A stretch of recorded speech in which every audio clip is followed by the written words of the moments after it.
movement in San Francisco, which generally is ignored as if somehow or another we were political, and Mime Troupe was political from the day one, and it's not true.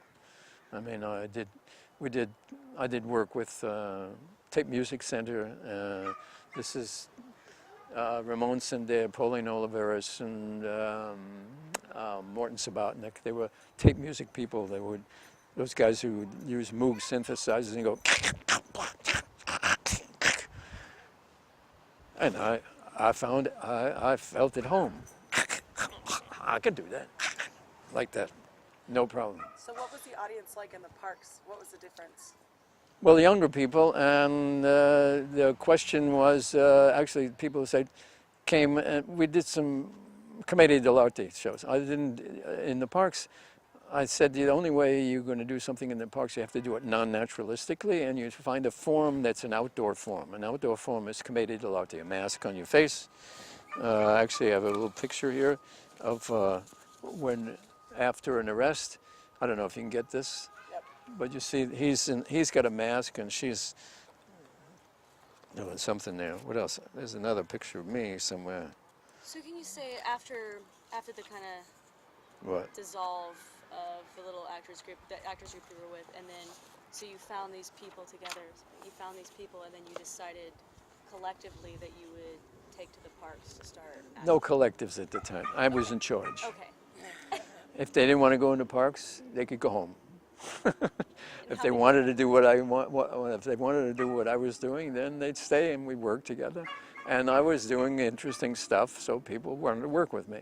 And then I wanted to work with some very important people. I mean, I worked with very good people, like Saul Landau was one, and then Bill Wyler's another, is a big painter, and my wife at the time, Judy Collins, is a stained glass window person, and I worked with very good people. And they were interested in, and those were young people from the Art Institute. Wiley and Hudson, and Nelson was a filmmaker, what we call underground filmmaker at the time, and Saul Landau and Nina Landau had just come from Madison, Wisconsin, and they had left Wisconsin trying to keep their family together, and he had already been in Cuba, and she had been in China with a baby, as I understand, talking to Joe and Lai and people like that. So they were attracted to San Francisco, and then they called me up and said, Sorry, can I ask you? "Oh, don't hit yourself in the chest." Okay, I can hit myself in the face. You stick to the face and okay. maybe like the lower belly. I said, I have always done that with the microphone. Bang, I hit it. I said, oh no, don't gesture that way. You have to learn how to use the camera. So Saul sought you out. What? Saul sought you out. He called you. Well, Nina asked me to come in. Nina asked me to read a play, Chicken Soup and Barley by, what's his name? Boom, boom, boom. English playwright. And I didn't like it. I thought it was Chicken Soup and Barley. I think I've had some of that already.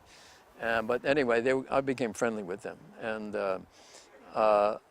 then I hung out with Saul, and Saul was very political at the time, and still was, and still will be through all his films and so on.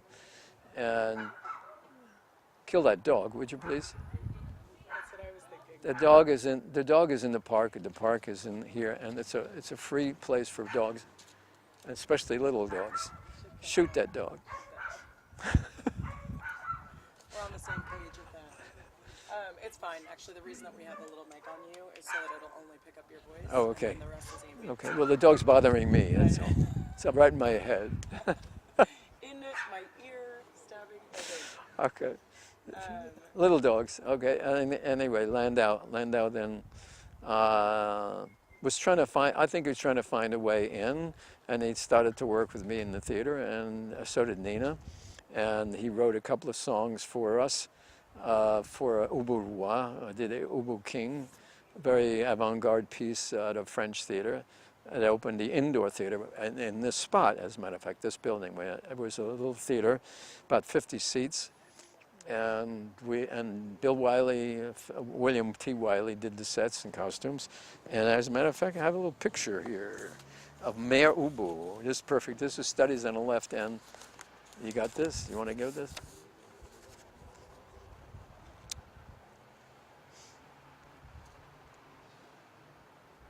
Okay. There she is. You'll notice the strings on her, tied to her protrusions, her nipples. And every time she moved her arm, they would move. And Wiley designed this costume. And in any case, Landau did some songs or text work. And then he also published an article in here in Studies on the Left. Studies on the Left was a New Left magazine or journal that came out of Madison, Wisconsin. Madison, Wisconsin had about 4 dynamic professors and about 15, 20 graduate students, and they all got together young, about 20, 24, 25, from 20 to 25, and about 15 of them became New Leftists. New Leftists are Marxists without a party, non-party Marxists, and we're talking early 60s, talking 59, 61, 60.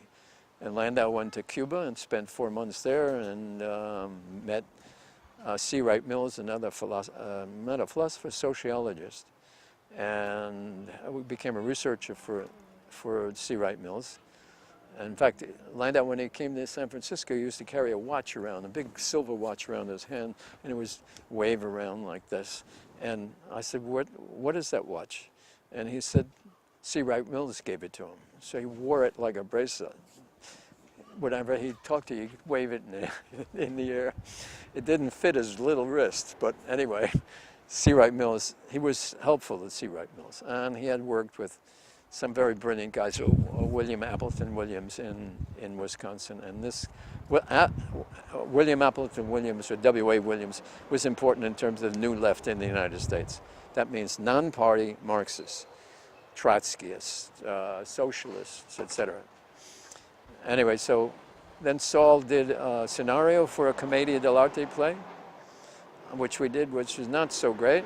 Somebody else wrote the text for it, and then Nina Landau, and he suggested that we do a minstrel show. And I said, well, what is that? And I know a little about it. And then they said, well, it's a perfect topic for racism. I said, okay, well, let's go do it. Why not? Because there was a whole movement towards integration, which meant that you got a secretary who was black and you stuck her out front.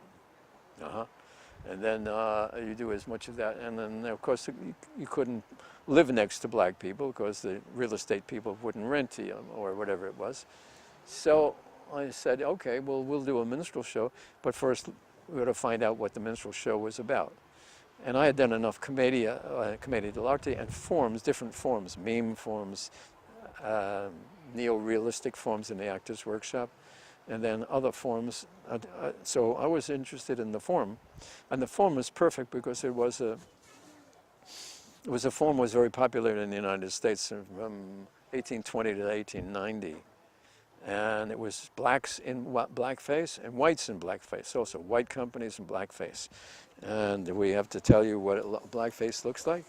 Let me show you what blackface looks like. This is one image that was a famous image from the Minstrel Show. And this is a guy named John Broderick. He's actually Italian. At this point, are you operating under the San Francisco Mime Troupe, or is it just... This is San Francisco Mime Troupe at that time, okay. Yeah. So when Saul came to you, you said he was looking for a way in, looking into a way into the theater as a way to... Well, he was interested. I mean, I think he'd written skits before in Madison, and I think he had done some stuff. The theater, his talent was really history. I mean, he did the history. He did a Nego history show, part of the Minstrel Show. So he had studied the history, American history. But he also had written skits and comic pieces, and he had a good sense of humor. You know, he used to tell Jewish jokes all the time, unfortunately, and I didn't. Oh, I couldn't tell any. I can't tell jokes, but I'll try and tell you one of his later on when I remember what it was about. In any case. What was it about your work that attracted him to what you were doing? I was breaking eggs without mixing them to make scrambled. We're doing everything we could to, move around. I'm 30 years old or 29 years old, something like that, 28. I was not 25. I came here after I'd been in Paris and I had been in the theater, so I was usually no less than 5 years or 10 years older than other people around. But they said, well, you can't do this. I said, what do you mean you can't do what? Well, you can't get up on stage and do that kind of stuff. I said, why not? We do it. And anybody would say you couldn't do it. I said, well, that's a good topic. Let's do that. So it was a radical avant-garde. I mean, avant-garde stuff we did in. You can't take your clothes off and go on stage. So we took our clothes off and went on stage indoors, not outdoors, ever outdoors, indoors. And I did a thing with somebody else, and then there were a whole bunch of people breaking rules. The hippie movement was filmmakers were painters, had been painters, and then painters turned into rock and roll performers. And theater people were moving outside of the theater, like I was, and other people were moving out of their disciplines. Painters were becoming also what we call performance art. Actually, it was not performance art at the time, but a performance art where the painter was in the show himself, him or herself.